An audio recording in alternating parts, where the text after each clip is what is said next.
So you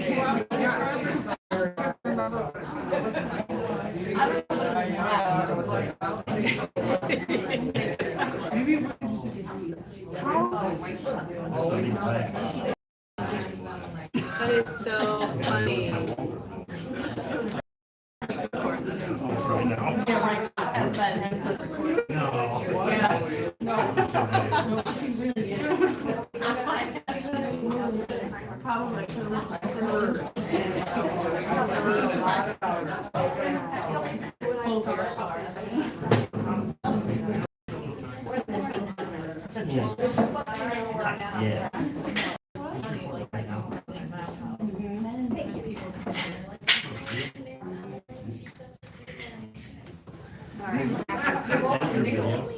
How much?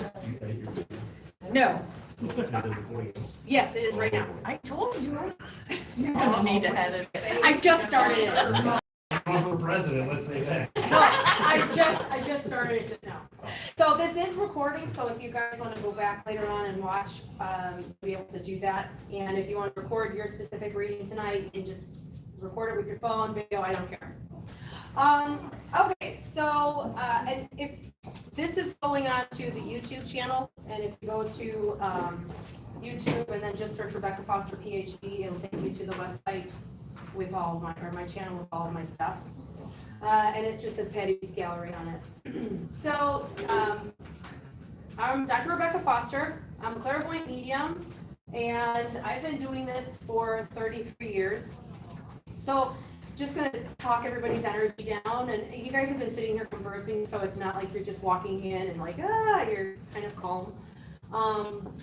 And so I started off kind of as a circus act, and I joke around it because my brother used to take me into Denny's with him, my older brother, and he'd be like, dude, come here, we'll let my sister read you. And so I would sit around Denny's tables reading as friends for fun. But then they actually started coming back for other readings. So that's really how this all came about. And it's transitioned over the years to where then I was able to all of a sudden like see those who had passed over and hear those who had passed over.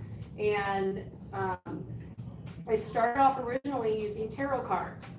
And then when I was 28 years old, I had this really terrifying experience to where it was basically God said, okay, you haven't given me any credit here, so let's just let you play with whoever you think's giving you the messages. And he backed off, and it felt like he unleashed serious, scary things on me, just put it that way.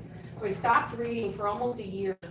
And I had this woman come, and she said, was this little old lady who did Bible readings, and I'd never had one. And she started telling me, this is the problem. You don't acknowledge where you're getting this gift. You just claim it all for yourself. And I'm like, oh, okay, I get it. I understand. All right, so fine. So like I sold the tarot deck on eBay with a warning attached to them. And believe me, people want that stuff. So I just started reading for people and realized I don't need anything. It was just like a crutch. So what I do is not magical.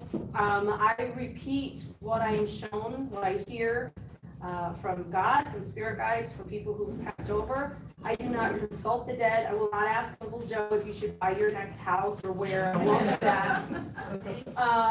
If they come through, I will tell you what they tell me, what they show me. They may smell like something. It will kind of come across as a taste as well. I will explain what they sound like, if they have an accent, if I can't understand them, what they're dressed like, any messages. Animals as well, they come through and talk just the same, which is pretty cool. I always joke, because I have any of you ever had, I know April, have any of you ever had a reading with me before? Okay, all right, okay, so this is just a funny story. A friend of ours had this really big, it was a Rottweiler mix, and his name was Magic. And when I was reading for her one day, Magic had passed, and he came through, and I said, your dog sounds like Sean Connery. Like, he is so good looking, this dog. And animals have these, every one of them has a different voice, and her dog just sounded like Sean Connery was the sexiest Sean Connery dog. So there's that. Now, also when I'm doing this, we all have energy, so you are pretty much expressing that energy. Your energies know, your guides know that you're supposed to be here today, that you're going to be here. And we're what I call the zero dimension. So the heavenly dimension for me is about 5 dimensions out. I will not cross those dimensions in these instances because it's really tiring. They have to come here and talk to me. Otherwise, it's just too much. If you do have animals, your messages may come from them today, especially if you're naughty. Well, not in a bad way. But if there's something wrong, or if there's something that needs to be fixed around the house, or what's going on your animals, energy will come through as well and just say, hey, tell her to watch that foot, or lock the back door. It's weird how they'll do that. Let's think about anything else. It comes through symbolically, so I will give you first what I'm being shown, and then I'll explain to you what that means. I'm also an eye contact person, except when I'm doing this, I don't want to be here. So this veil is dropped, and everything immediately appears in front of me as to where I'm supposed to start reading for people. I'm going to set a timer so that I make sure that I get something for everyone, at least at the same time frame. And if energies come through, they will completely pull me where they are. And so I'll do my best also to not get lost in their worlds. So if I'm over, if I keep going on about something, just say, Rebecca, stop me, so I'm made aware that I'm wandering too long. And I'll give everyone a chance to ask questions when I'm finished. And I know April and my mom and a few people in here, but for the rest of that, I don't know anybody else in here, correct? Yes. We're good? Okay, I don't even know your names. All right, so I don't need to know anything. Okie dokie. So we will get started. Everybody here wants a reading too, so not okay. If you don't want me to read you, just say big thing. Okay. Some people just like to sit and listen because it's really good information comes through for people walk away with a lot, even if they're not read. All right, so let me just get into my place here. My guides taught me to connect with people on what looks like a beach. So I'm going to attempt to get to everyone's beach, and everybody at the end, everyone is like, why didn't you see my beach? It is, it's just not maybe the watery part. It's someplace on the beach. And if I am reading for someone up here, and I'm talking about Uncle Joe who drove the red truck and had a bulldog, and you have an Uncle Joe who had a red truck and a bulldog, please raise your hand and let me know, hey, you might be talking about me, because if I get two, this has happened. I'm giving you the exact, there was 3 Uncle Joes who drove trucks, were like in trains, and there was 3 people at a gallery that all wanted to hear from Uncle Joe. So I'm going, okay, what about this? And they're going, well, that's me. And so I finally was able to separate all of them and read properly for each family. So don't be embarrassed, it happens every time. Okay, so I'm just going to take a moment, breather, run around and grab everybody's energy, and we'll get started. Okay.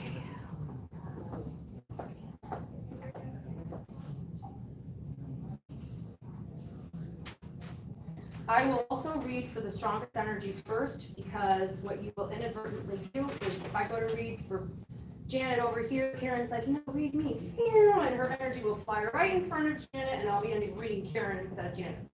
All right. If you have to get up and use the bathroom, go ahead. There's something here. I'm not sure what it is.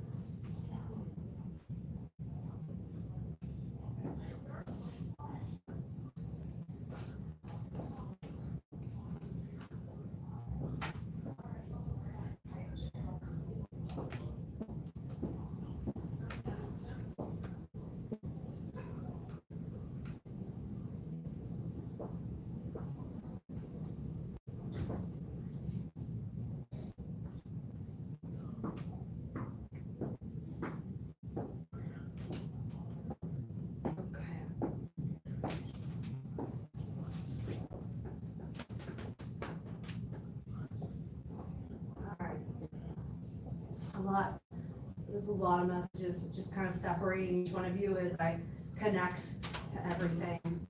All right. Can you say, in the purple, can you say hello for me? Hello? Do it one more time. Hello? Okay, so, perfect, yeah, that's when I say, okay, say, okay.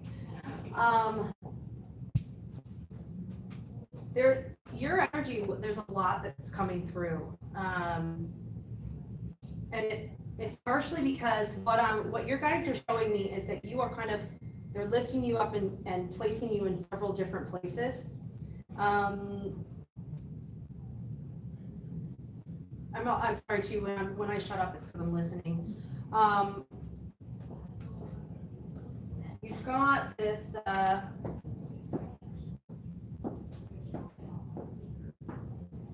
your energy where it's the strongest.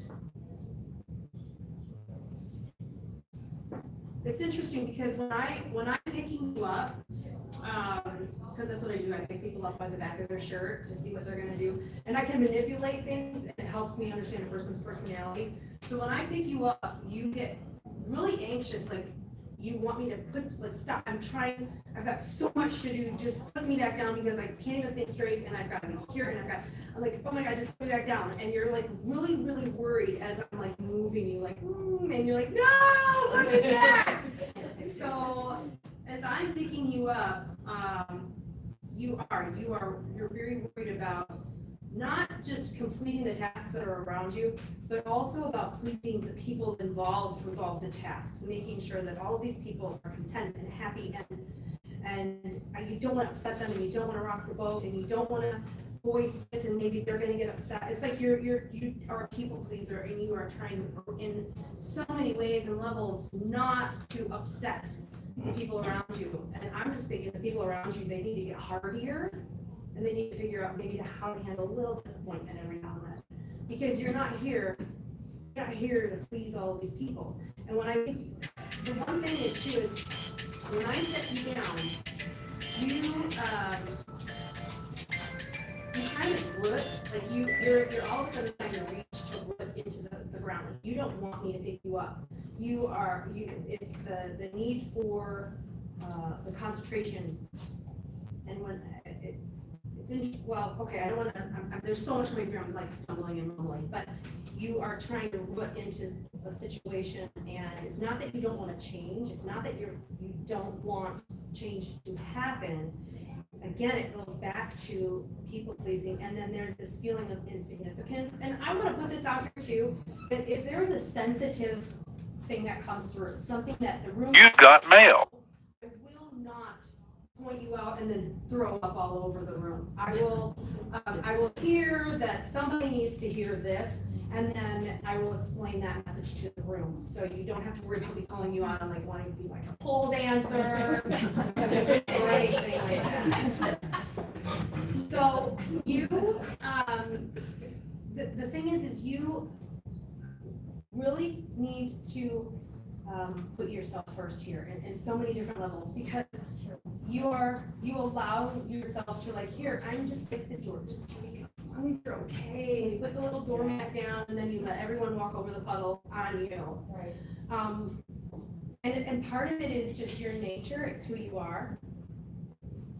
What I want to do to you though, is I want to put you in my hand, and I want to flick you somewhere. Like, I just want to send you on vacation. I want to send you over the pond, go traveling. I want to send you where you are connecting to who you are on the inside, and almost like really figuring out, who am I? Who do I want to be? What do I want to, like your guides are saying, you've done so much work for other people, and all of these channels that you have like kind of dragged with you are all leading to you. And so I'm a nervous caregiver. Oh, okay. So Well, I'm taking care of her and handling, the caregivers are coming in and out, and I'm trying to figure out this out to help them. And it's really time. You really need to find a pinpoint where you can say, I need me. I'm sorry, I don't want to let anybody down. Really, in my heart, I don't, but you really do need you time. And part of it is not just because you need a vacation. What your guides are saying is that there are things that are coming up, and you've already, you see things and opportunities for yourself. You see opportunities, but you go, I'll wait, I'm gonna just wait on this, and I'm gonna keep going, and I know, and so you've said no to so many exit points for yourself, for others, that they're saying we need her here by Thursday, okay? And she needs to stop ignoring our exit points. So there's a reason for it. You have your own reason. We all have our own contract and our own purpose and our own destiny while we are here. And it's just within yourself to, and what you need to also understand with that is realizing how hardy of a person you are, how strong you are to be able to go on. And then when nobody's looking, you're in the corner crying, and nobody sees that because they're like, oh, she's fine, man. She can do anything. Like, she's one of the strongest people we know. And you're like, I'm so strong. And you're in the bathroom crying, and nobody sees it. So you just are really good at expressing what you want people to see, but you really need to. Guides they're repetitively saying over and over and over that they recognize the work you do, they see what you do, they understand what you do, but you need your mask on first. Okay. Thank you. Yeah. I see what you're talking about, exactly, it's what's happening to me. Good. Flip it across the pond. Go to like wherever your heritage is. Exactly. It's Go true. It helps. backpack, wander, find some people that you don't know. Yeah, Thank you. it's very cool, but. Right. Okay, so I'm gonna cut your energy off here real quick because I want to make sure I'm not twisting your energy with someone else here.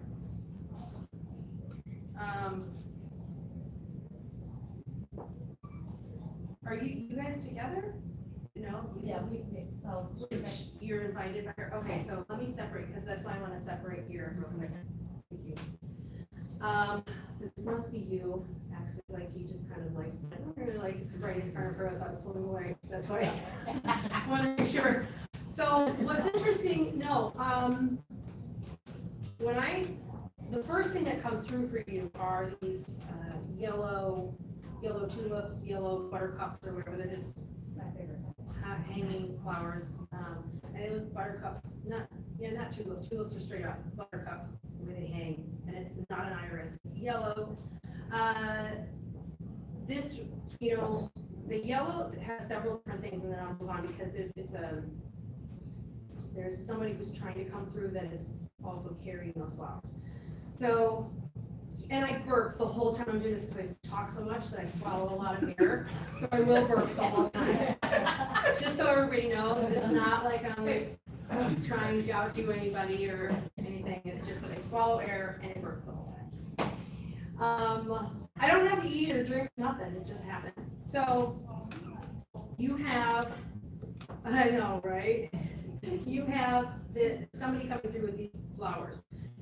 The yellow represents, or I'm supposed to acknowledge the friendly aspect of who you are, how people see you, how you come across to people. But it also represents that downslope as well, as far as just kind of being a little melancholy every now and then. So there's this like two-sided part of this flower. It also represents somebody who is right at the opening, right at the beginning of a major, I want to call it a new beginning. So new starts and new things are about to, if you're not aware of them yet, will come into play. So in respect to that, there's a woman, it's definitely a woman's hand. I can see her hand and her forearm that is behind you is the light, because sometimes there are things that when they come through, I can't, when you look at something and it disappears, you can see it out of the corner of your eye. That's how she's coming through right now. And so the light is behind you. I can see her. She's shorter than me, so I'm thinking maybe 5'4". Maybe she even, she shrank. Maybe that wasn't always her height, but I see the forearm and the flowers in the hand, so I can see that this is lady. And there is a gentleman that's behind her there's two gentlemen behind her, that are taller. It would probably be husband and possibly brother. They're both taller. One of them is wearing a hat. The other one is holding a hat. They look like they're dressed nicely. They look like they would be in a suit of some kind or something.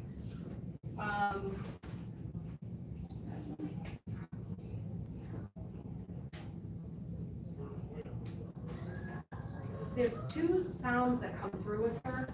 And she tastes like, what would I call that? Pecan pie or caramelized nuts. That's what she smells like. Her energy is very sweet. Her energy is very sugary. I know it sounds weird, but people taste like things too when they want to convey a message. So the initials, like the sound "the" comes through, like a B or Betty or something, but a "the" comes through. Okay, and then behind her, it sounds almost like I'm hearing an R, as if there's like a Ralph or a Robert, but then also a K, so a CH, like a I don't know if it's Chris or Christian or something like that, but it's like a CH. I'm not sure if it's would be the ch sound of CH. It feels more K.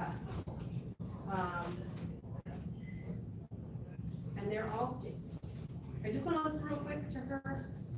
All I hear her saying as she's handing you these flowers is it's about time. That's what she's saying. It's about time. Not like it's about time. She's saying it's about time in that way.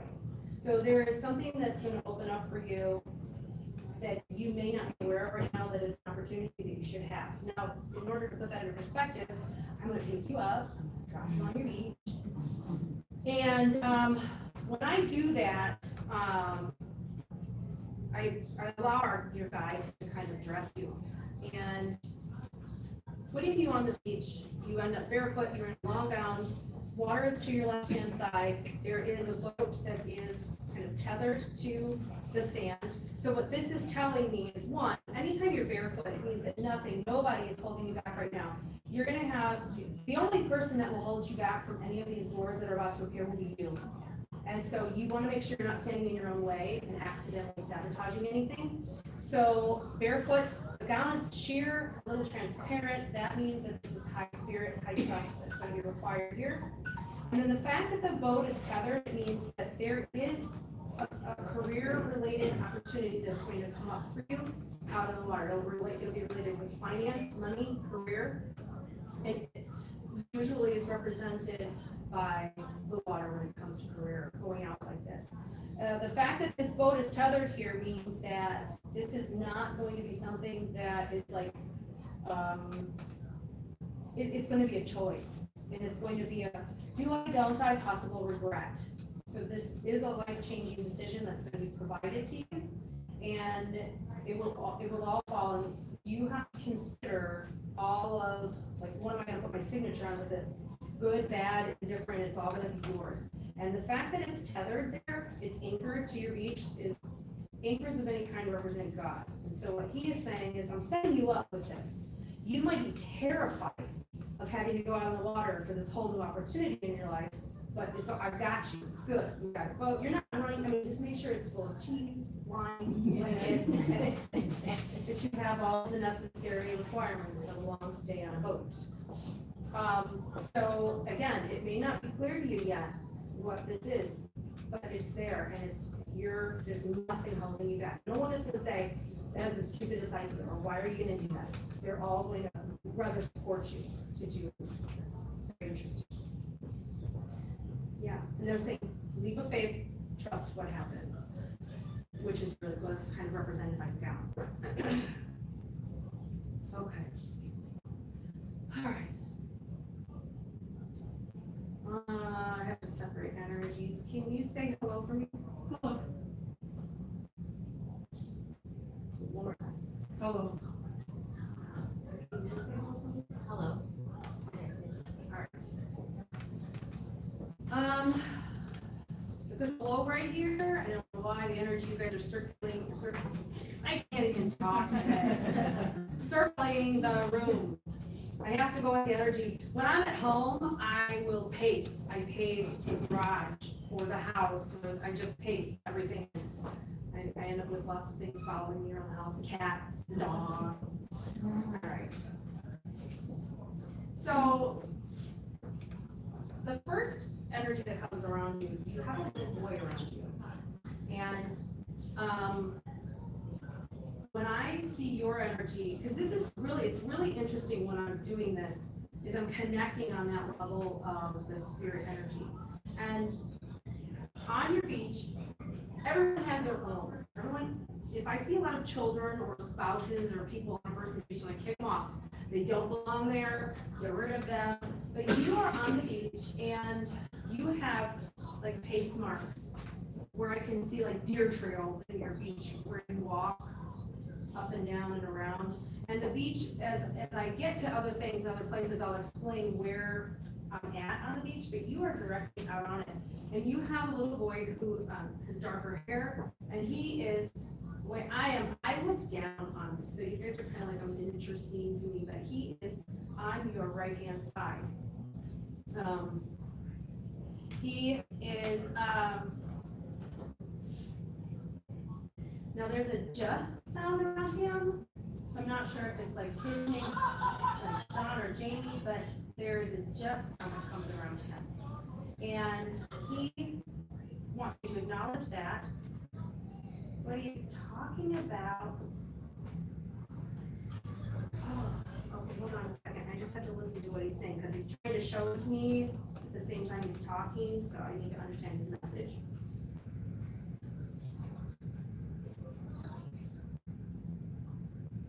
Really conveying a lot. Okay, so I've just learned, no matter how weird it is, to just say it. So he's showing me a picture of a baseball bat.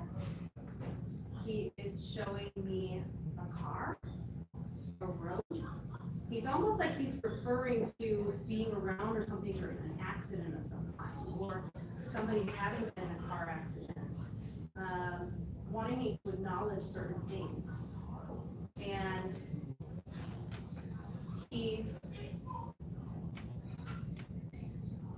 he's talking about, well, he's talking about grandparents. He's talking about, well, he's talking about a lot of things here. I'm trying to figure out how to word it all. The number 7 plays a role, so July, the 7th of the month, 7 days. 7 plays a huge role. He's very old soul. I think he probably goes back into the family. He knows grandparents and great-grandparents. He knows people who've passed over. There's a D initial that he's talking about as well. And he is, this is a soul that, from what I'm looking at, he's more of a, like I would call it Jiminy Cricket, or conscience, because it looks like at some point he may have just chosen to be more of a spirit guide than a living child. And so he's on your right-hand side. And you've got mail. Helping you to control your risk-taking. He is there for your artistic inspirations. He's there for helping you to be spontaneous, to whisper all of those crazy little things and help guide you while doing them.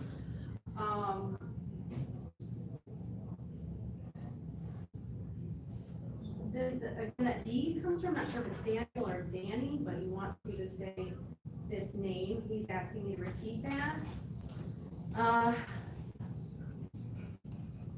And he's saying lots of history, lots and lots of history. So, spirits talk a lot, so I will keep going here for a minute. I'm gonna back up. Now, I want to really quickly address this. So, what your guides had showed that they want me to acknowledge personally about you is you've got across, right where the sand is dry, where the water is coming in, it goes back out, you've got this trench that you walked. And then you've got a trench that kind of comes up this way. And where this trench goes is on a pathway up a dune where there's a fenced-in area where people have passed over. And so your spiritual beliefs and communicating with those who've passed over is something that you believe in, that you trust in, because you converse with them, you go to them for help, you trust what you're hearing and feeling, you believe in those pennies and feathers and dimes, and you believe in those things that your guides are sending you. So they are saying they want me to acknowledge to you that all those conversations you have with them have been heard, because that's part of your trench, it's part of your pacing that you do to get things right and making sure that you are not just making a decision because you want to, that they are helping you with your decisions. But then also is this trench in the front of the water. So you're not one to take a risk so much. You adhere to what you know is solid, it's in front of you, and networking the people, the situations. You're careful about letting people in, you're careful about what you do externally from what you know. And so you do have this trench thing that you've created, thinking, of walking back and forth, which means there are probably opportunities that you could pursue if you put it out there to the universe. But you have to ask them to, I'm ready, I want to do this, I'm ready for it. But when I say that, as soon as I say that, I kind of am held back a little bit by a little bit of I want to call it anxiety, or I'm stressed out a little bit, going, I don't know, the newness or the uncertainty of the situation, all of a sudden I'm kind of filled with a little anxiety of going outside my comfort zone. So your guides just want you to know that all you need to do is talk to them and ask them, and then you've got this little way. And then number 7 is really strong. And then I'm going to move on, but this must be a little girl around you that what I'm seeing is a little girl talking to people within her room, within the home, maybe having a little bit of night terrors or difficulty sleeping. Looks like people are checking in on her and they look older. So I'm not sure if this is family or house related in itself, but you have a little girl around you that is seeing those who've passed over, or talking to people who've passed over. And she's different than you. Her face is different. You have heart-shaped. Hers looks a little rounder, where she's got her face is rounder, where yours is like a pointy chin. Hers is rounder. She got bigger cheeks. So, if she's talking to, I would think this would be like a grandmother figure, a grandfather figure, and he wears his pants kind of high with a belt.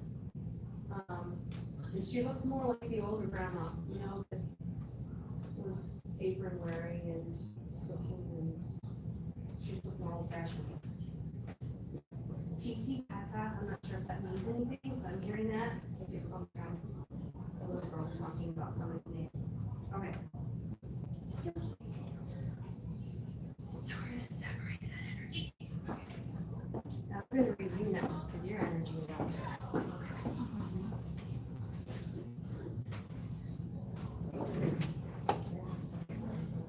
Okay.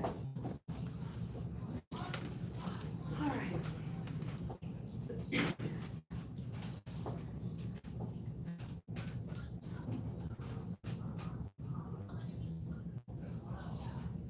I'm just watching what you're doing, and then I'll get started.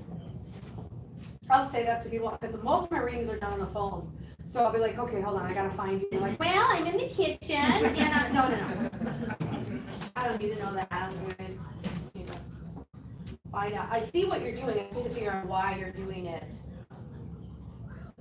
This is really interesting.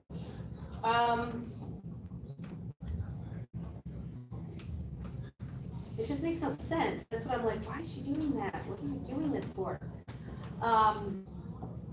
So I'm waiting for your guides to fill me in on this. Seriously, you're in a huge bus. Like you're in a big bus. You're just in a huge bus and you're by yourself. Oh, why is she in a bus on the beach? I'm waiting for them to fill me in on this. But it's like you are packing it. You're filling it up with all sorts of things. And it's almost like a second plan. It's interesting watching. You're by yourself. There's nobody else on your beach doing this with you, and you're wearing like summer clothes, tank top. You look like you belong to Walking Dead. Like you're in like old pants. You look dirty. You're working your butt off. And in and out. I don't even know if the bus runs. I just know that you're loading it full of stuff, and it feels like a plan of survival. That's what it looks like. It looks like a survival kind of a thing. It's so crazy though, because I'm watching that, and that boat, or the bus is on the ground, but it's kind of rocking a little bit. All right. So I'm gonna move you a minute, and I'm gonna get back to the bus. I'm gonna pick you up out of here.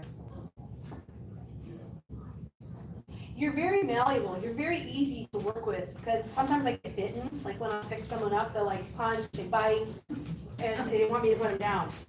So when I pick you up and I move you, you're like, okay, where are we, what do you want me to do? Like, what are we doing here? I don't even know what you want me to do. So the fact that the reason I picked you up out of there is because this is a bus, and we're talking like a Greyhound, and I don't think it even has everything it needs on the inside to run.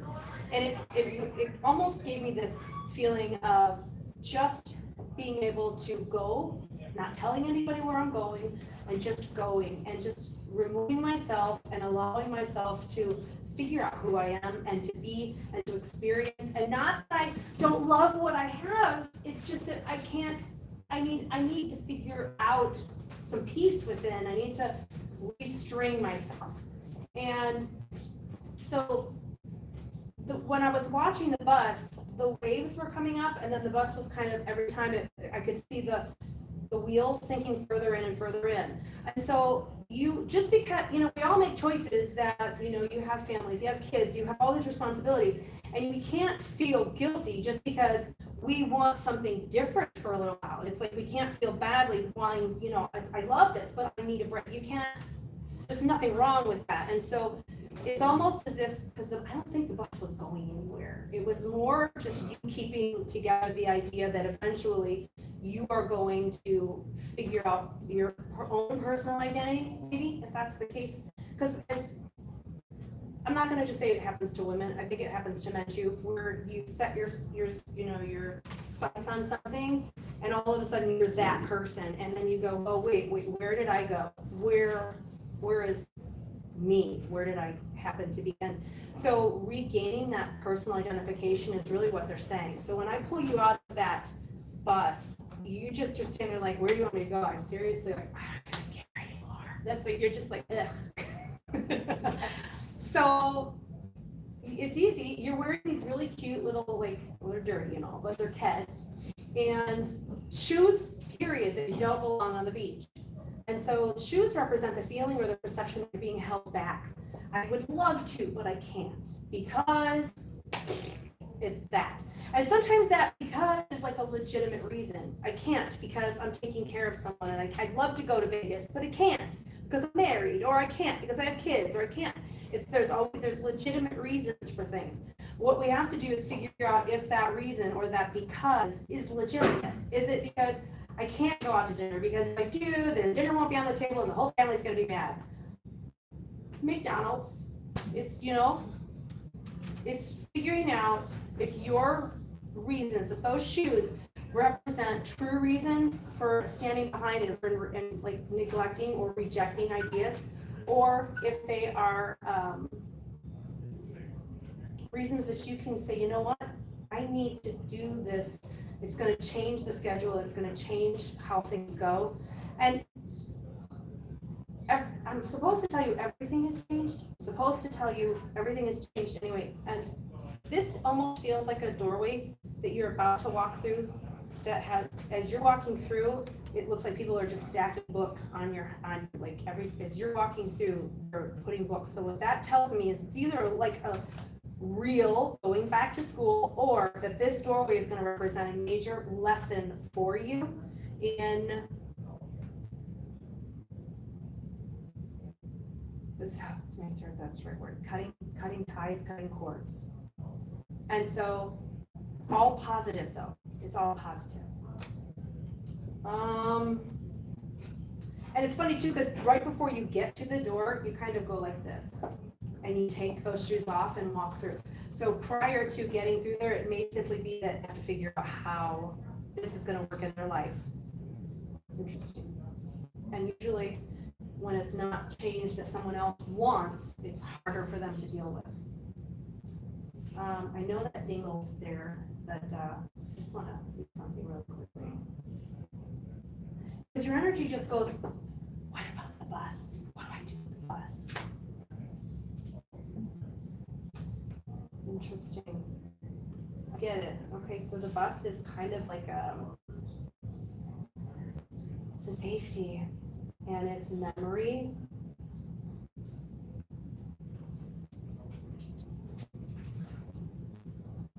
Yeah, buses. I want to remove the bus. Let's see if I can remove the bus. It's like a matchbox car size for me, so when I go to move the bus, you're like trying to grab the bus as I'm pulling it away. So interesting how you're reacting to all these things too. It's really interesting. There's a person that's telling me all of this stuff as I'm watching, like interpreting, like I have somebody narrating your whole scene, which is weird. And I've never seen a bus on a beach. So 33 years, first bus. This voice, it's a man's voice, and he is saying that you have to cut cords of attachment. You have to cut cords and you have to let go, and that the bus represents places where you hide and where you're hiding from all the things that are potentials for you. And so he's saying, put the bus down, she'll move, she needs to move the bus. It makes total sense. So it represents just, again, it wasn't going anywhere, it wasn't taking you anywhere productive, it's where you're kind of hiding it away, and that's okay. It's dealing with cutting cords, and that's where that lesson is of you finally taking off those shoes and walking through that doorway and really learning a lesson about yourself. And it's just really, it's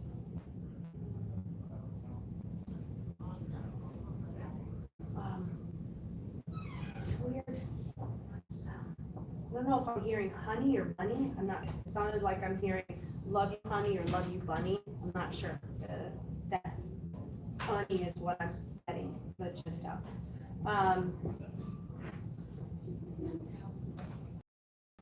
Just gonna tell you. They taste like peanut butter. I would think Reese's over just peanut butter. Not a Kit Kat.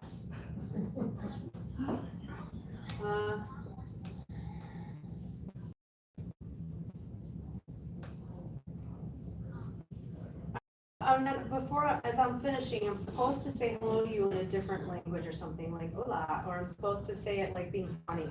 I'm supposed to talk to you weird. Like, I don't know, like I would walk in and be like, hola, ¿qué pasa? Or something, just being funny. I feel like he wants me to say something to you that is a proper word. I'm not just talking gibberish. But that's what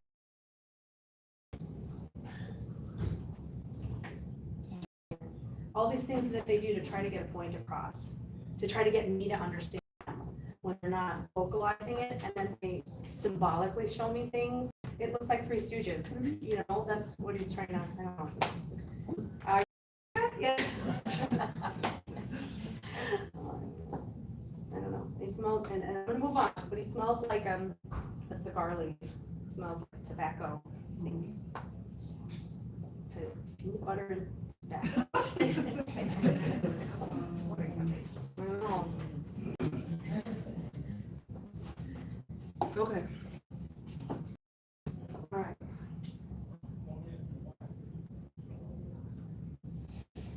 Let's stand back here a minute. Who will your guides? I'm just gonna let your guides pick you right now.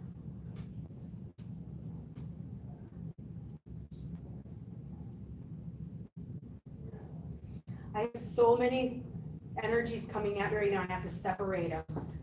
Let's just do this. Can you say hello for me real quick? Hello.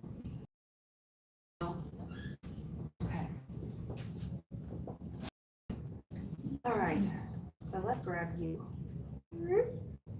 Drop you.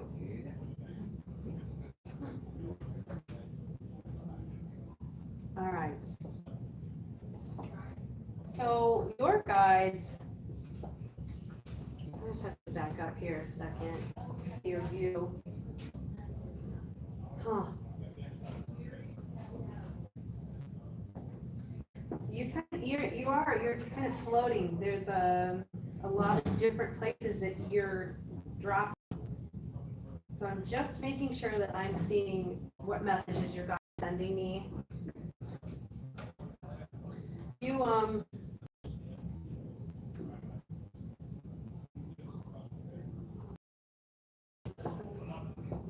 It almost sounds like you've got several people arguing about who's going to be talking first or coming through first. So on top of your guides putting you down, I'm listening for people who are, it's like they know, they're just, I don't know if they know I'm trying to, but like arguing and,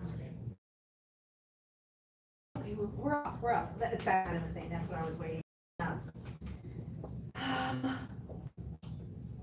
gonna drop actually into your earthly path. The difference is between the spiritual path and the earthly path. Earth is like a long hall with doorways.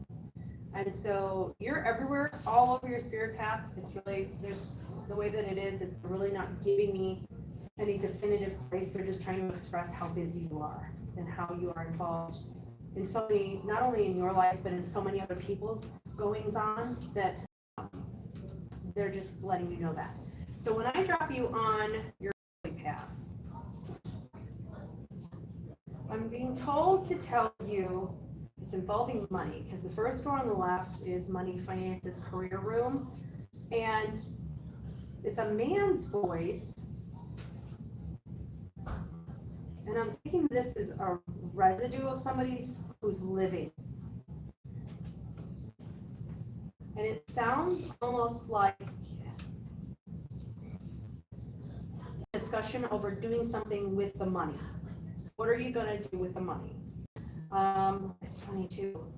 You've got so many people talking around you. Okay. To listen to all of it. And you've got a blockage in front of you as well. So okay, so what's happening here is you have a lot of people coming through to talk to you.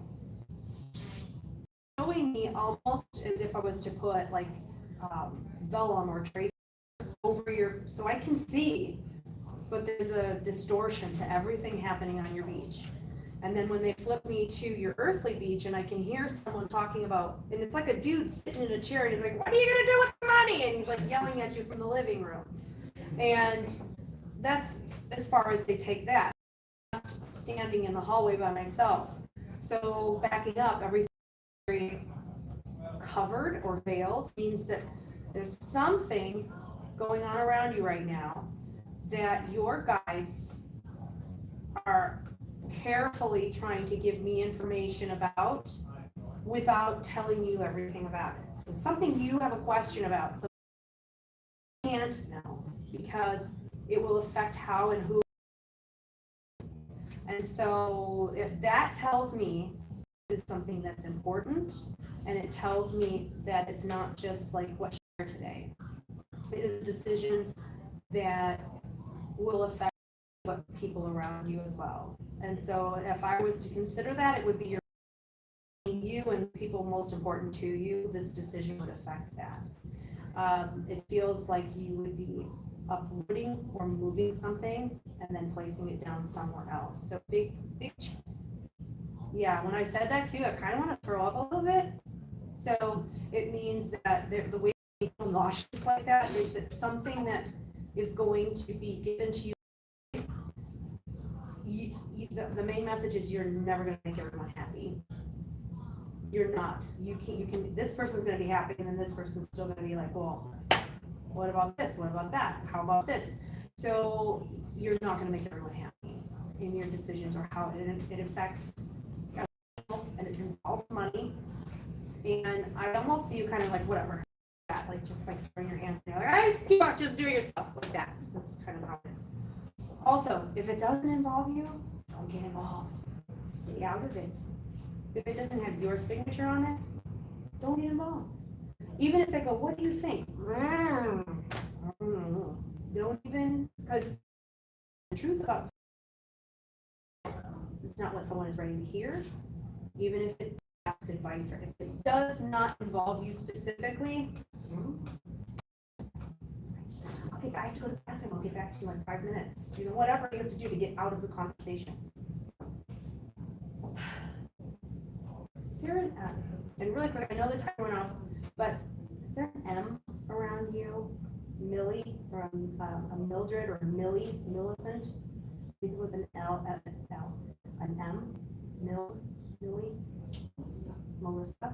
Do you call her Millie? Missy.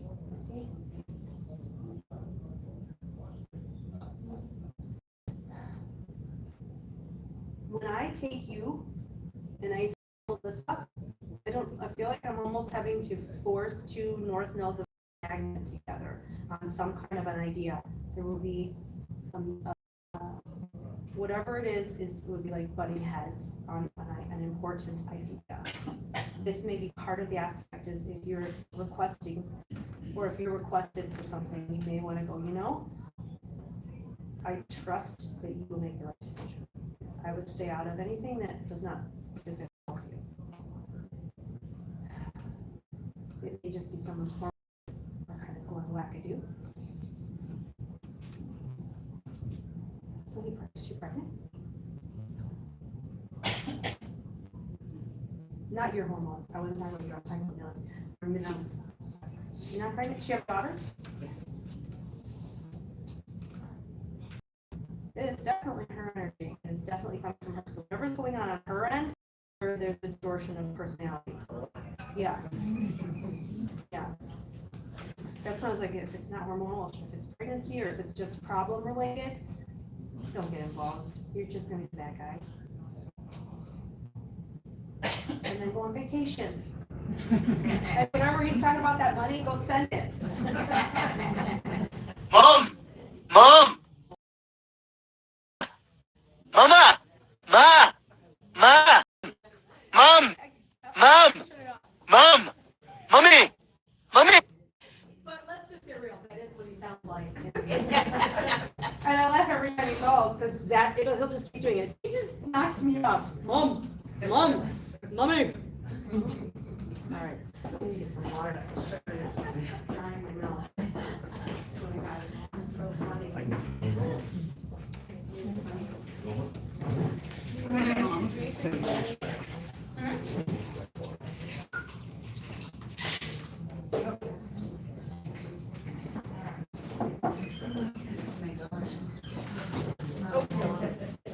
There, that's my sugar.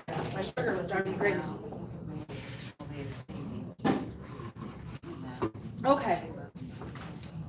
You want a reading? Sure. Okay. So, I'm going to explain this. I guess I didn't ask everybody if everybody wants to read. I asked in general, but I didn't really listen if anybody wanted to know. So I'm like, yeah. Okay, so, like I said, when I'm looking down on things, it's like a miniature world. So this is the water over here. This is the beach. This is a path that comes up this way. Over here is a fenced-in area. This is all field where people who passed over come through. And then up on the top of the dune, there's a forest, and there's a house, and some gardens, and there's, if I get there for anyone, I'll explain it. But, so the forest represents, it's, when I find you, the first place your guides put you is you're kind of like this, standing in front of this entrance to this forest. And you've got, in a horseshoe around the entrance of it, you've got like pillars and flowers and like a pedestal with bread and water basins. Like you've got all this stuff that is like a basic need: food, water. Excuse me. It's just really a nice little setup. When we're here, and it's usually as wide as we are. It's also dark, and the only reason it's dark is because it's so full. And the foliage and the canopies are so full that the light that comes through is just like a dark hued green. So if you just picture that. When we walk through, nobody's allowed to go on this with us. This is a personal walk. And I'm behind you. Between us seems to be one of your guides, rather tall. And when you're standing there, you're getting like this, like gentle shoves forward. And I can see you kind of going like this, and you're every bit of step forward. When we go on this pathway, what it represents is a spiritual pathway. The pressure of it, the tightness of the walk is really difficult, and it's a transformative walk. And it causes, as we're walking, those branches, they kind of grab and pull. They take everything, they strip us of everything, and they create this vulnerable person standing there. Now, I can tell you, I know your personality, and I know you're strong, so I know this is not going to be hard for you. I know that there are people, though, that walk this path sometimes, and it breaks them down so much that they don't make it out of this pathway. And what it is a transformation of self, of who we are, of how we see ourselves. It's a personal thing. It's nothing that is known to anyone else. It is what we go through internally in our mind and our hearts, and it's how we grow and change. And so your guides are having you standing there, and as they're pushing you, you're like, I don't know, I got a lot to do. I don't know if I really have time for this right now. It's like every time they shove, you're contemplating, because I can see there's a lot going on, and there's a lot pulling your attention on your beach. And so I've seen some people go like, I don't have no time for that right now, and they'll just keep on walking, whereas you are standing there going, I'm thinking, okay, and again, it's a personal thing. So going through, it can be scary, it's little googly eyes and spider webs and sort of things, it's just a solo journey and transformation. And because it makes us decide what we like about ourselves, who we want in our life, so we don't, it really goes and makes contemplate how we want to walk the rest of the path. And when I'm out, it's that transition. And see, for some, it's more of a transmission of butterfly to caterpillar, or caterpillar to butterfly. Whereas for you, it's more of like, okay, I've done this before. I know what I have to do going through here. And so, okay, fine. And it's more of what's the there's a word for it, attrition, like a natural form of attrition of going through here, and skin and everything else that's old is coming off. And so you may feel it, and this is the time when people around you go, is everything okay? Like, are you all right? And it's not because there's anything wrong. It's not that we're exuding it. So the people who are used to having that energy around you go, is everything okay today? And you're like, I'm fine, I'm all good. And it's not that there's anything wrong, it's just that it's a personal assessment time. It's like inventory. You got mail.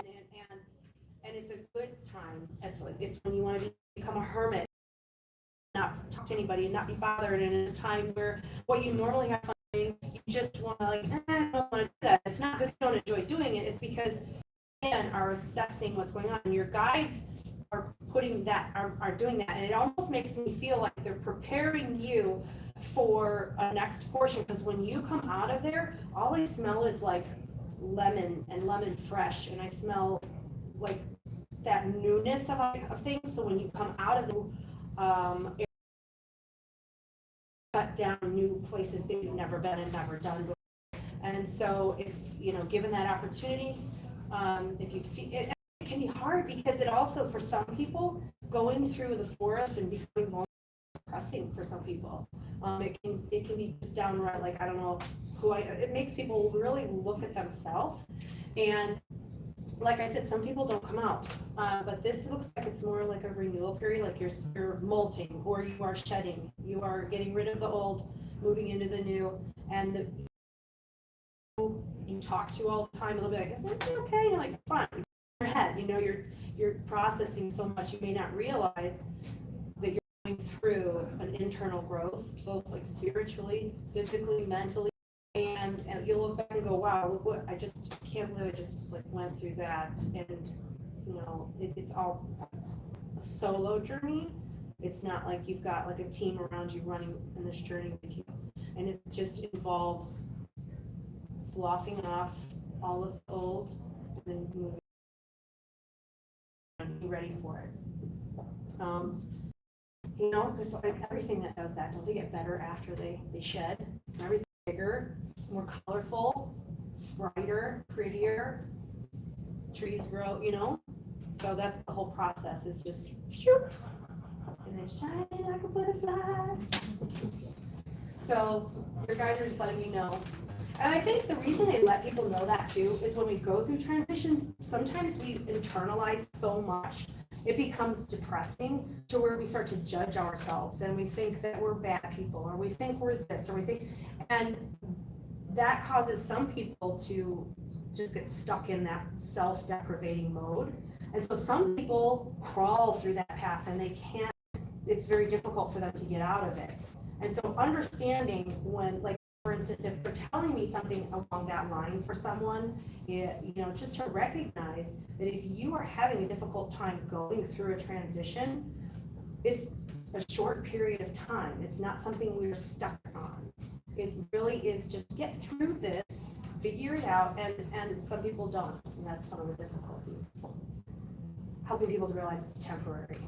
That's real, because that's a good way to put it for them, like saying you're molting or shedding and coming out bigger, better, more colorful, brighter, taller, all those beautiful things.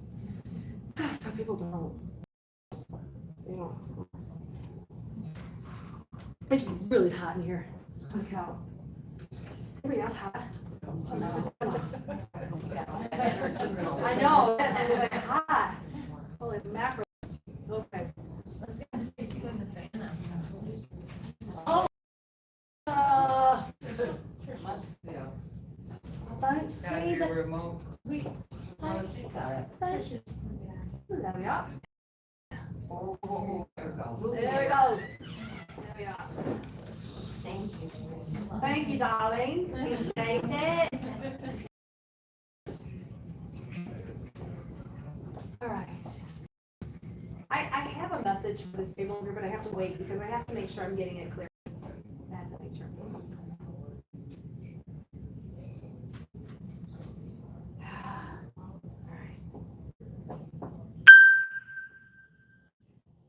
Okay, so this is what is happening. I've been waiting, like because I'm getting a message for you, and I've been waiting just to make sure I'm hearing it properly, to make sure it absolutely makes sense, because I think it's important.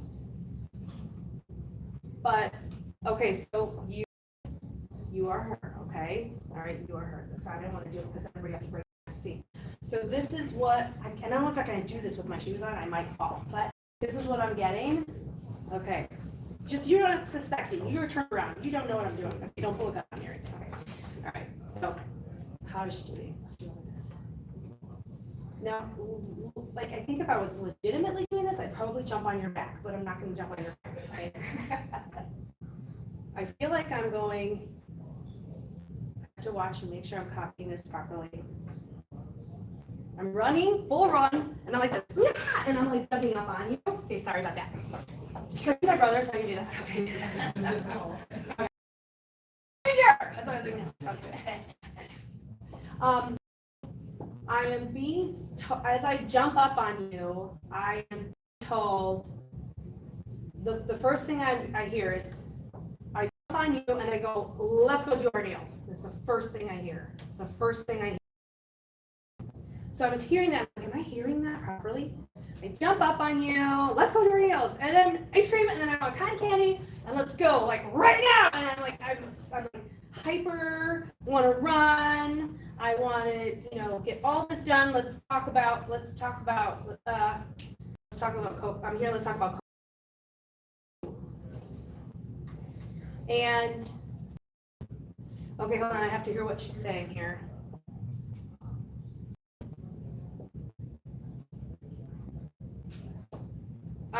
Looking at you, I go like this, I go, look at this. Like I'm being told to show you my butt and my back. Whatever that means. Look at this right here. I don't know what that means. I'm not like showing you my butt. It's like there's something I'm supposed to say, look at this. So I guess part of what is coming through is this is all she keeps doing. She's showing you all of her. She's showing you all of her.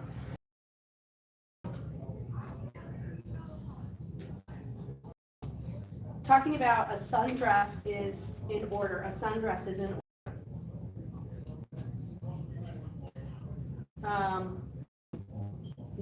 Not afraid to shine. If that's the word she's using. Not afraid to shine. And then is there another dog? Is there another dog around her or something? There's a brown dog.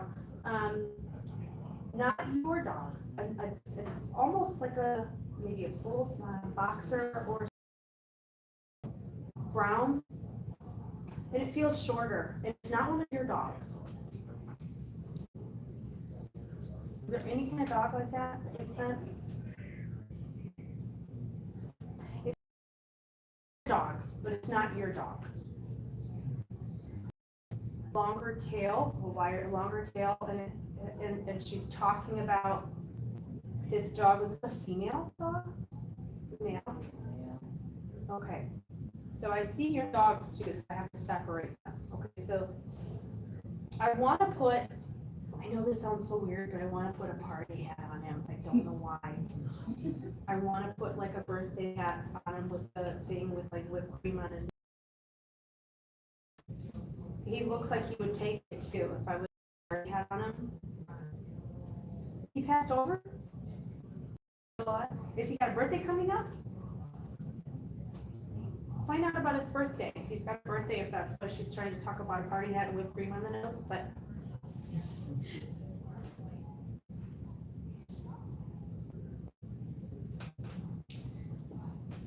Do you have something for her on your side or something like that?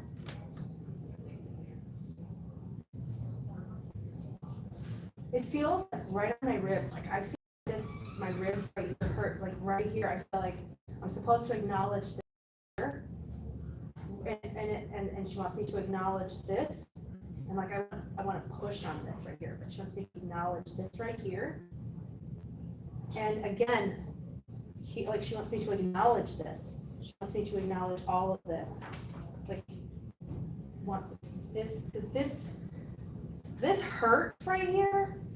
Like if I were or something, this hurts, but she wants me to acknowledge this. I don't know if, and then she's acknowledging you as well. So I'm not sure if you have like something that matches or why she would, but she wants me to acknowledge this with you. And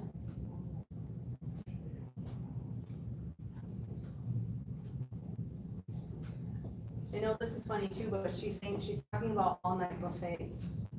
I know that sounds weird, but she wants me to acknowledge all night buffet, eating all night, eating all you want. Maybe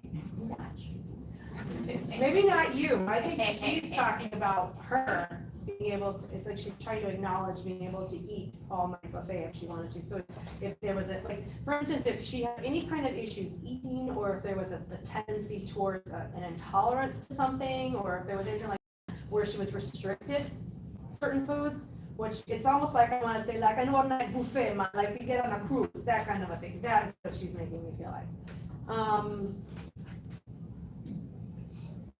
You didn't set a timer. Did you set a timer for this? Okay, good. Okay. Just making sure. And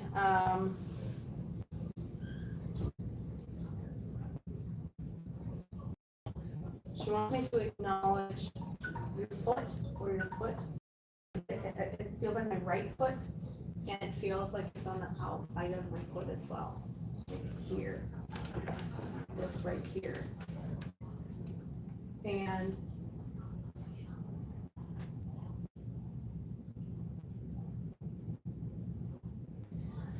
I think the main, with what she's summing up here, she's in this really beautiful, excuse me, this really beautiful sundress, and she's in the field, and where she's standing, I'm behind, I can see, and the sun is up, it's shining down, and I can see her silhouette, and it's like super high fields of grass and grain, and so this would be a place positioned up here. She wants to acknowledge that all of this beauty and this sun on her, and that anytime you go to the fence, she's there. Like anytime to talk to her, anytime to talk, she's right there.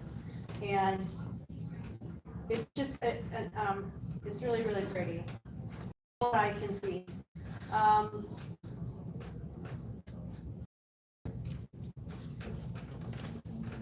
A birthday or something coming up. Whose birthday?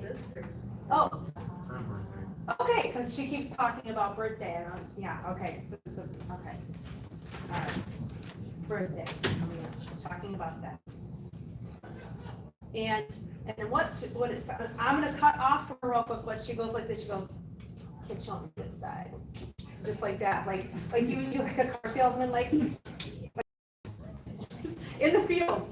So she's trying to be like there's a lot of beauty around her, but she's okay, and that she's funny, and she checks in an awful lot. She's constantly checking in. So the boys tell them to make sure that they have like mason jars or cookie jars or something for every penny and feather and dime that they find from her. And they won't just be regular little fuzzy flower feathers that fall out. They can use all. They'll be feathers that are different and colorful and blue tipped, and they should keep that jar full of all those times that they run into her and meet with her. It's very cool. Yeah, it's very cool. And apparently, quickly, Matt, you are supposed to take a job. There's some job that you're going to be asked about. You take it. Yeah, thank you. That's funny. You know what it is? She's telling you to take it. Don't be a wussy. Oh. It's only 2,000 miles, right? That is funny. That is funny. That's funny. Okay. I'm on time, ready? Keep going. I'm good. I'm good. All right. It's daytime. All right. All right. So let's get everybody ready.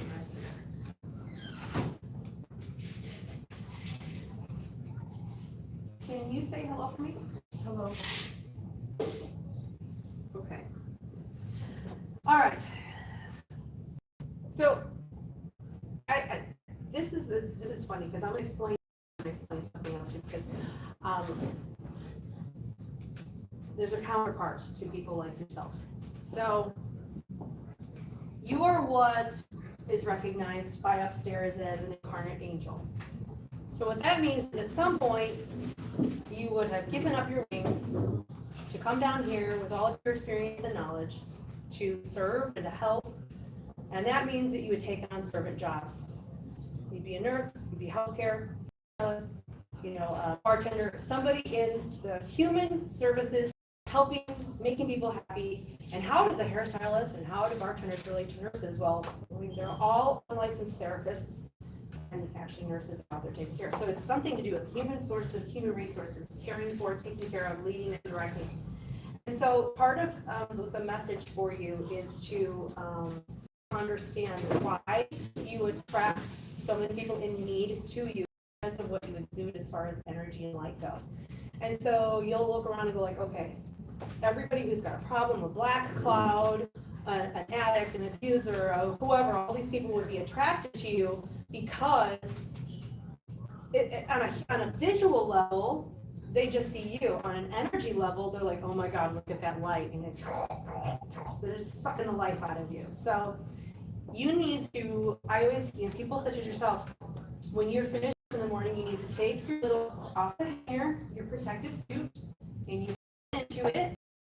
But just having the knowledge that you've got this protective energy suit on will tell you that when you're around Karen, she's going to suck the life out of you. And you can't be around Karen for too long because it's just a realization that she likes talking. It's so good when she gets done talking to you. You want to go home and take a nap. And it's because people recognize your energy and then they will take it from you. It also is part of his, you don't have to say no. So you say yes to everybody and everything. Like, oh, sure.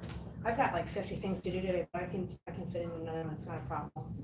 I can do that. So what you have to do is to learn how to say, let me get back to you on that. Let me just call you back in like an hour or 10.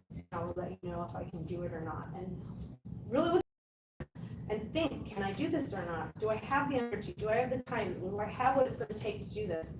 And that's one of the parts about incarnate angels is they come down here not so much with a directive or a pathway to go on, but they go where they're needed, when they're needed, and they give up a lot of their own personal direction to take care of the needs of other people. Autoimmune disease as well. So you want to make sure you're not, all that you take in and you're taking on more and you don't know how to say no. So you're like, oh, I that down here, I'm fighting with her, shove that, so you suppress a lot, and then you're dealing with so much that all autoimmunes, you've got, you know, different chronic fatigue or lupus or all these things, because your body will finally go, wait a second, I keep fighting myself, I'm the culprit, and then your body just turns on itself. So you want to make sure that you are going through and purging yourself of other people's problems, energies, issues, really considering everything and thinking out, going, okay, that was yesterday's fight with Joe, and all right, so I'm just gonna, sorry for playing an asshole, you know, that kind of thing. Don't hang on to anything. Let it go. Acknowledge it. Good or bad, let it go, because it's part of that. So you seem to suppress a lot, because I feel is lower, like intestinal, stomach, bowel. And so you want to watch for IBS, you want to watch for anything that's going to do with how you digest, because those places are already irritated by everything that has been suppressed. So purge. What have you been hanging on to, holding on to, upset about, worried about, and pull each one out, watch it set on fire and blow it. And it will seriously help your insides.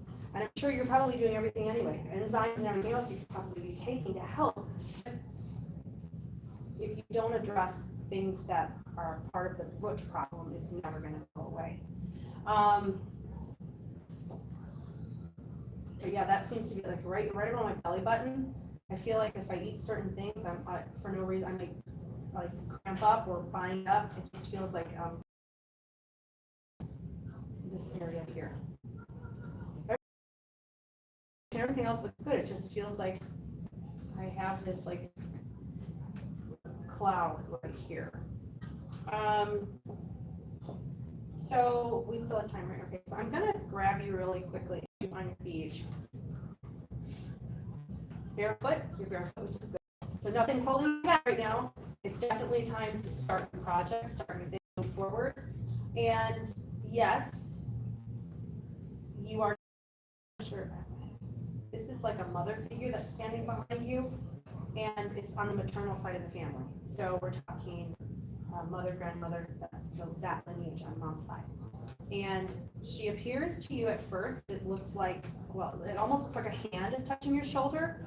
I'm behind all of you, and then as you go to reply, like, I know you're there, it's strange things, especially if you're talking out loud or asking questions, and you all of a sudden see a bird that does something funky, that is a confirmation. Yes, I'm listening, I'm hearing you, I know you're, you know, that sort of thing to let you know that you're being.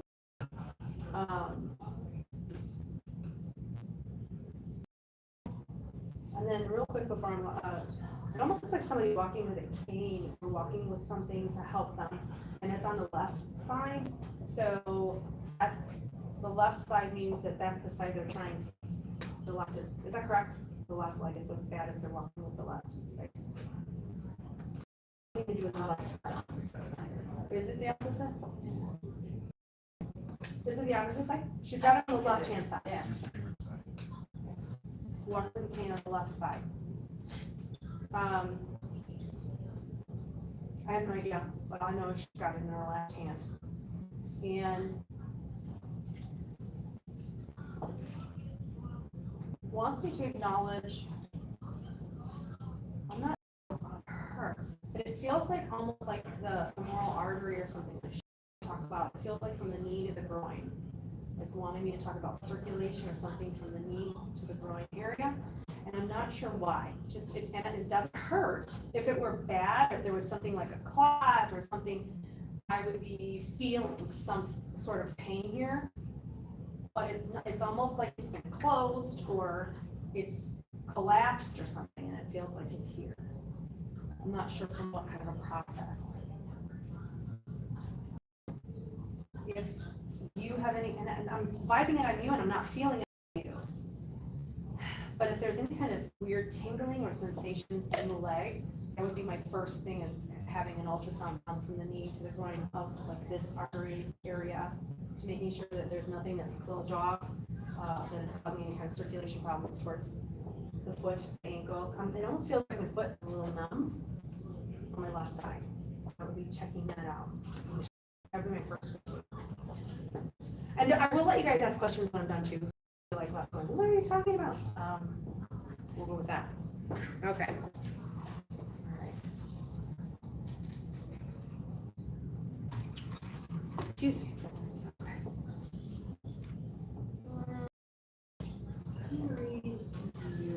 Can you say hello for me? Yeah. Read again. Hello? Okay, all right, I get it. I know why they have me read you next, because I said your counterpart, and I did not, oh, did I just finish reading it? Oh, forget it, okay, I didn't. I get it, I was about to, because I forgot to do your counterpart thing, and then that's why they showed me you. That makes sense, okay. So, the other side of, angels, or, you know, those who come down who used to be angelic bodies, although they're old souls, there are genuinely just old souls. And old souls have been around a lot of lives. They've done a lot. They've been a lot. They've experienced a lot. And old souls are kind of the energies that don't want to come back. They don't want to be here. They're like, I just got back here. You want me to go? I just like 5 minutes, and then you want me to go back down for what? For who? I really don't care to go back down, but you're asked to. And so there's a bit of defiance throughout life of being here, and it would have been something that people recognized early on. It can also mean like having difficulty either being conceived or just after being born. There can be a lot of things like fighting it, of really being here. So the difference is this, okay? So where incarnate angels are here who genuinely like helping people, who want to be there, who don't know how to say no. The opposite is it's with old souls. They like people, but they are constantly thrust to deal with people. So they're all in service positions, like I said, nursing, human resources, hair, working in bartenders. That, you know, old souls find themselves working with people, having to work with people to manage, to lead, and they don't generally like people. It's more just like, I'm here, y'all are screwing it up so bad, and I only have like maybe 100 years to do this, and where do you want me to go? Like, seriously. So it's more on a need basis. You don't follow this thing like when you're little that you're going to grow up and when I grow up, I'm going to be a ballerina. It's not like that. You don't go through 20 years of school and then you become that. It's you go through life at school. You go as you're needed, where you're needed. There's never really anything set. You're still standing there going, I don't even know what I want to do with my life. I have no clue what I want to do with my life. And it's because nothing is ever said to you that this is what you're going to do for the rest of your life. You're always left guessing, what am I going to do with my life? I have no clue, because you are going where you are placed, as you're placed, and there's nothing, it's, you are serving so many people in those positions the whole time you're here. And not that we all don't, we all have a time in our life where we help and we save and we move other people through a situation, but someone like yourself, you are going where you're needed, where you might hold a job your whole life. More like old souls, they will switch it up, maybe jack of all trades kind of thing, really good at a lot of different things, never truly satisfied in one situation, always trying to, you know, convert to the next level or change, possibly weaving through the same field in different opportunity levels. And so it's really just like, I was there for like 3 months. I would never show anybody my resume because I've always hated working for people. I hate, you know, having an employer tell me what to do when I have to be at work. And so it's finding a way and knowing. And so you have that same draw though, those same lights, those old energy souls will draw people to you who have problems and who have issue, and it's always like you have to save them and fix them and make them better and put their band-aids on, and you're going, what about me? Like, I am standing here like dying and you're giving me everybody, like I have the strength to do this. So I think, you know, it's partially to let you know that, girl, you're okay. You are exactly doing what you're supposed to do. If people question it, especially, you know, when you're going, I don't even know what I want to do. tomorrow. And as an adult, you think, am I supposed to have it together by now? Like, am I supposed to know what's going on? And if you don't, that doesn't matter. You're doing what you're supposed to do. You're where you're supposed to be. Now, another thing to tell everybody, which is really cool, is deja vu. So have you guys, anybody had deja vu? Everybody? Okay, so deja vu is one of the coolest things that you can have happen, because what that is before we're born, we all write our contract as far as what we want to do, and then God's like, okay, well, I would really like you to learn patience, so we'll check that off there, and I'd like you to learn how to not swear, and we'll check that one off there, none of which I've done at this point. So we write a little contract, what we want to do and what He wants us to do. We know exactly what we have to do, our subconscious remembers, and then it's all erased before we get down here. And so we're going through our lives, and we have really no clue. We're not given a cheat sheet. We don't have any idea what we're supposed to be doing, and we're not supposed to know exactly what we're doing. We're just supposed to get through it. And then all of a sudden, you're at a really sucky party on a Saturday. No, I'm just like that. This is a good party. Okay, so you're at a party that really is bad, and you don't want to be there. And all of a sudden, you're like, whoa, deja vu. And everybody's, don't say it. You just, oh my God, you already said that. And you can feel it. It's the weirdest feeling. Like, you've just experienced something you've already experienced. And it's not that you were there before. It's that you linked up in that precise moment with your contract exactly where you're supposed to be. And all that is supposed to let you know is no matter what has happened to you back here, you are exactly right now where you're supposed to be. I don't care if you're like Liz Taylor and you've got 9 divorces behind you. If you have a deja vu right now, you're exactly where you're meant to be in life. So good or bad, it's just a really cool thing to have a deja vu. So every now and then when you get there, you're like, okay, all right, I'm in divorce court, and this is great. I'm supposed to be here, deja vu. I'm not really getting divorced, honey, if you're watching. I'm just bringing up a bad moment that people would be able to look at and go, oh, okay, yeah, this is a bad situation, but it's meant to be like this. It's a pretty cool kind of thing.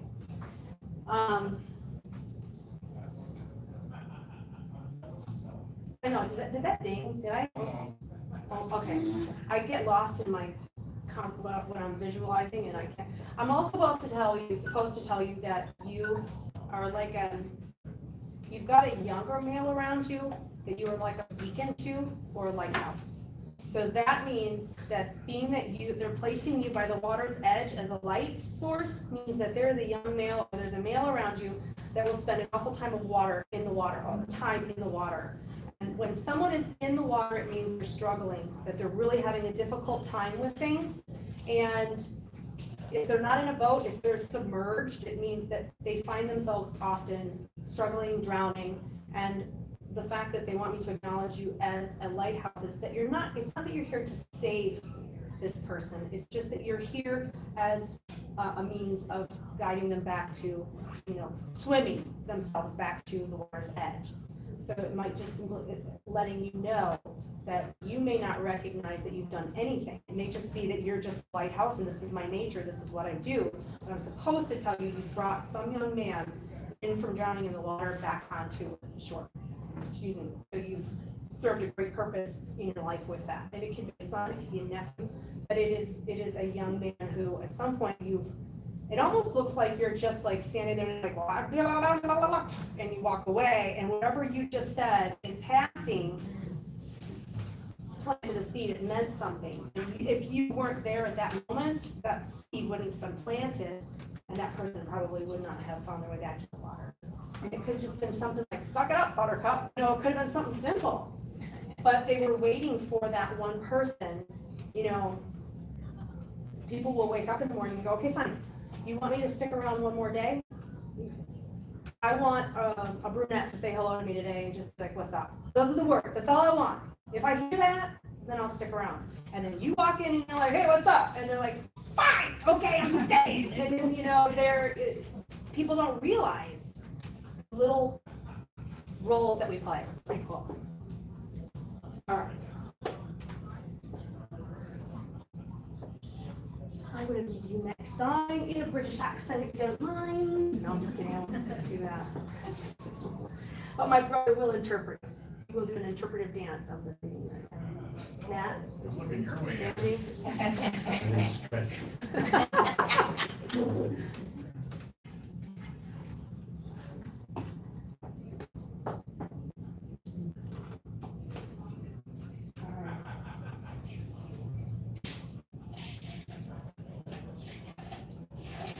Okay, I see you.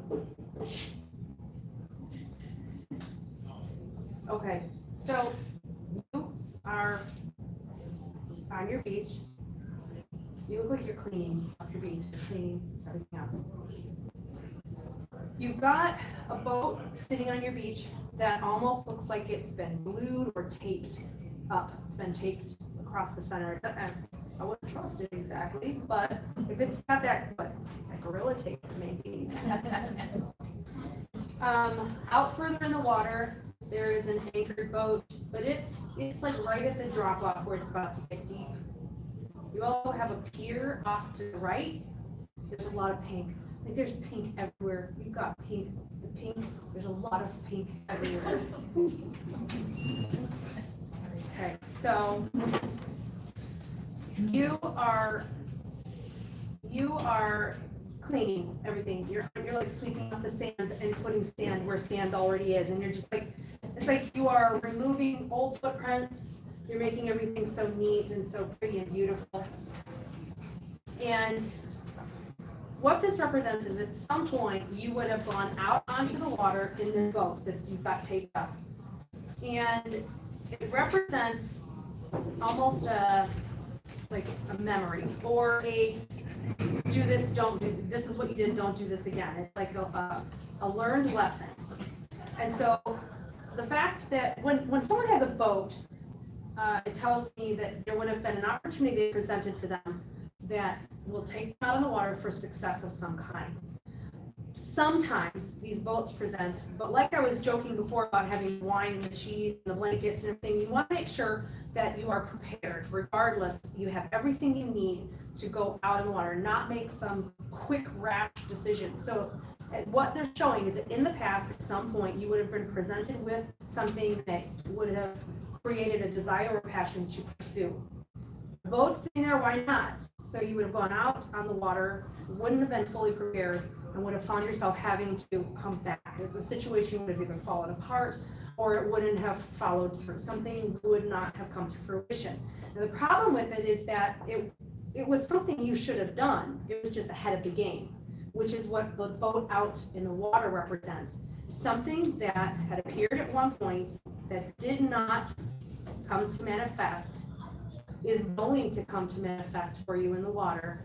You are eventually going to want to get in that boat and go out there. It's almost as if it's waiting for everything to have aligned properly in your life, time-wise. If you would have gotten in this boat and would have gone out, there's other things that would have interrupted it. It would have screwed up everything because you wouldn't have had the time, the money, the patience, the ability to really make this happen.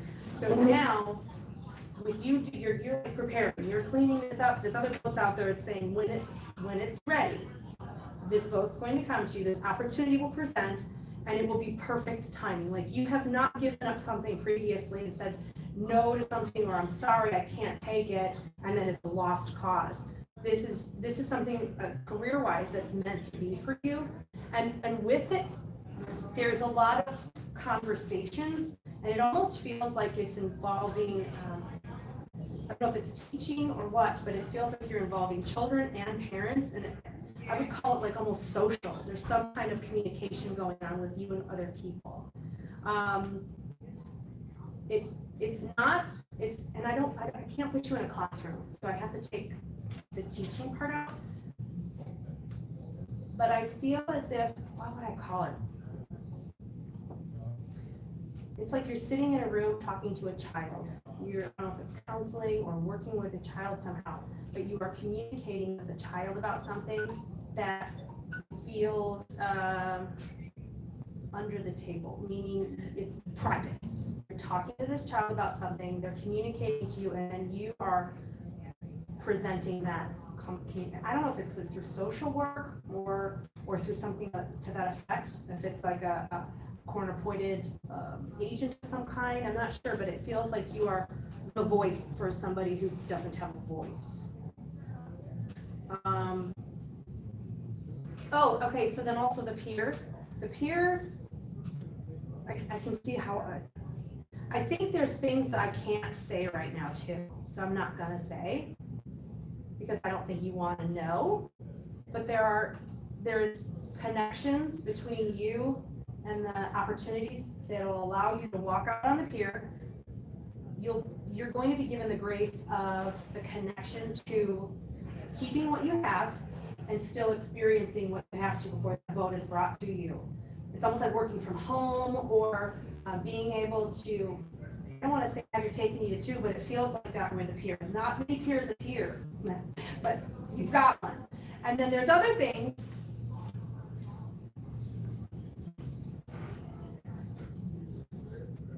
There's other things that I'm not supposed to talk about because you don't want to know.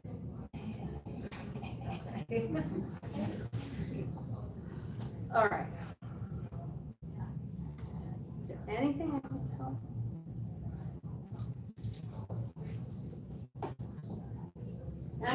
I'm not gonna, because I know that I'm gonna like do some like Freudian slip or some faux pas, and then I'm gonna say some pronoun, and you're gonna be like, yeah, shut up, Rebecca, and then I'm gonna turn it off. So I'm gonna stop right there.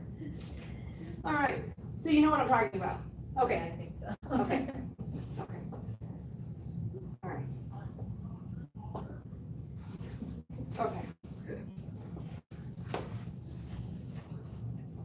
Have we got 2 more people here? Hello, how are you? All right. Read everybody here? Have not read you, darling. All right. All right.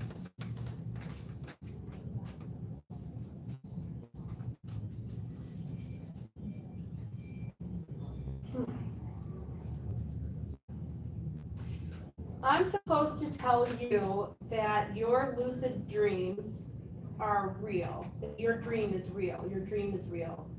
And it looks like you're walking with 3 or 4 women around you who all look like they play cards, or they all look like they're I would look at them and I think, okay, these are grandmothers, these are aunts, these are older ladies, and they're funny because they look like and sound like fairy godmothers. A little bit of giggling and cackling, the way that women are when men aren't around. And you're walking with them, and they're funny. These ladies are really funny, and it looks like they're a quartet. They're around you.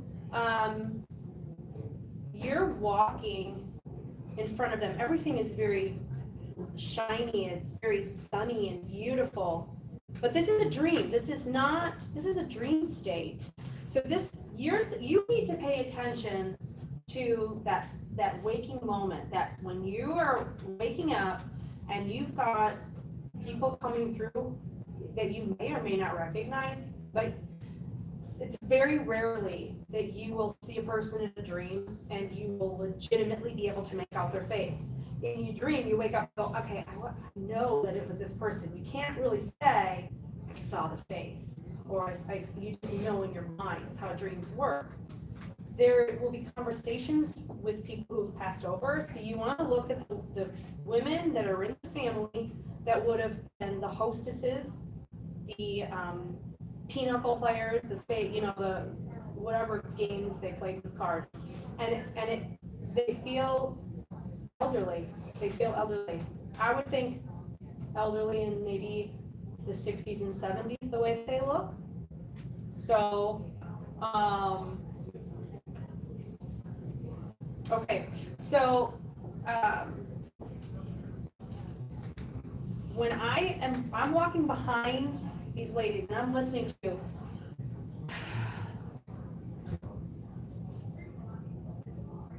I'm just trying to get, they're all 4 over talking, like over each other, giggling and talking. It almost feels, I know this sounds weird, but what they're also trying to explain to me, that's why it's confusing me between what they're trying to show me, but it almost feels like, I would liken it to, I don't even know, like an out of body or an experience where you would come close to touching the light, like somebody's trying to convey this message. And like I can't breathe. I almost feel like I'm drowning. So I'm trying to figure out, you're walking, but I'm trying to figure out who this is out of this group that is expressing like lung issues, difficulty breathing, having some maybe, I don't know if we call it dementia, or seeing the people around them prior to dying. And then may have been like card players within the family, or, but they want me to express that near-death experience before actually dying that would be vocalized. And you're standing there, I don't know if you're taking care of this person, it feels female, or if you are checking in on them, but I'm in that person's position seeing you, and you're, you know, it's like, I can't breathe, and I can't take a deep breath. It's like everything is fluid filled, so I'm really, I feel kind of lightheaded.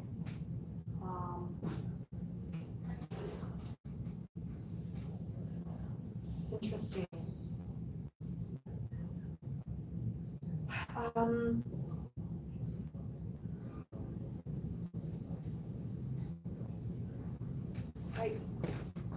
sorry, I just want to listen a little bit further here, making sure I'm not missing anything. Yeah, and I'm watching and listening, making sure, and it's repetitive, it's over and over. So somebody is trying to get me to express this from my perspective. I'm in and it feels like a hospital bed, or it's a twin bed. And butter, like it tastes butter. Have you ever eaten a wad of butter? It's the nastiest thing ever. I accidentally did that once when I was little. I thought it was white chocolate. She had lamb-shaped butters for Easter. I thought it was chocolate, and I did it. Lamb-shaped butters. She did. A lot of people do. Yeah. I ate it. It still gets me if I have too much butter on my toast. But this person tastes like that. They taste like they would cook a lot, or butter, or they would bake a lot, cook a lot. Does this make any sense to you? Yes. It does. Okay, good. Because she's repeating it so much, I'm like, okay, am I missing something? But you know what I'm talking about. Okay. And I can tell you the one thing that I can feel on my feet is if my feet are at the end of the bed, like somebody grabbing my toes. I feel like somebody squeezing the top of my feet. I don't know if you're massaging them, or if you're just like, are you okay? Like making sure I'm tucked, my feet are tucked in. But that's the one thing I feel as a sense. And I know the taste of like this crisp. It's like a blueberry crisp, or a crisp. It's a fruit crisp, but I can definitely taste that too. It's pretty good. And it's really cool when they come through. It's really just to let people know that, hey, I'm here. I'm hanging around. I'm here with you. There is definitely an afterlife, and I guess just to answer that too, there's a difference between the afterlife. There's ghosts and there's spirits. And ghosts are those that, for whatever reason, just don't want to leave. They're afraid, or they like it here. Some just don't want to give up their presence in a certain house. Spirit is somebody who has checked in, and you know, they just come and go as they please. They already know where they belong. They have their place in heaven, and there's a difference. That's really just the difference. Everything is revealed to them, whereas like human energy, they're still stuck in that human mindset. So everything is still real on the earthly level to them. They haven't lifted that veil completely because they haven't checked into heaven. So they go through a repetitive cycle here in the same. Some of them, that's what they want. They live, that's how they want it to be. I like, what is it? Our grandmother's house. Everybody that lived in my grandmother's house died in my grandmother's house. And she used to have this, what are those boards called? What's it called? No, the cupboard, but what is it called? Board. It was really big, really big. Yeah, and it was all glass front, and the dining room used to be the kitchen. And he would sit there and see my great grandmother's apron from waist down, working through the dining room, just like she was still in the old kitchen. And yeah, and you could hear them come in at night and they would play in the pantry. And you, yeah, Smell the flowery perfume. yeah. Whisper roll by, yeah. So they just never left. And believe me, they're still there. I want to get the guy who owns the place now, like, you and you all. I can't imagine what you were dealing with all the grandparents in that house. Like, what are you doing? Tearing my house apart. But, all right. April. Okay. So, trying to find your beach. Before I even get to your beach, I'm walking behind you on a path. You have a butterfly in front of you that's kind of showing you the way. And you're walking, you have little, I don't call flip-flops. And the pathway is almost like it's not muddy, but it's a drying mud. So every step is kind of, you sink a little bit. I can't see anything on either side of how it's going. All I know is that all we can do is go forward. Everything behind us is kind of like, keep going. I want to keep you moving because it's dark. Excuse me. So there's really no way to turn around. There's no exit points. So you're in a position right now, or on a path that is leading you in a place where you, almost like they're having you on a conveyor belt. Excuse me, that you have to move forward.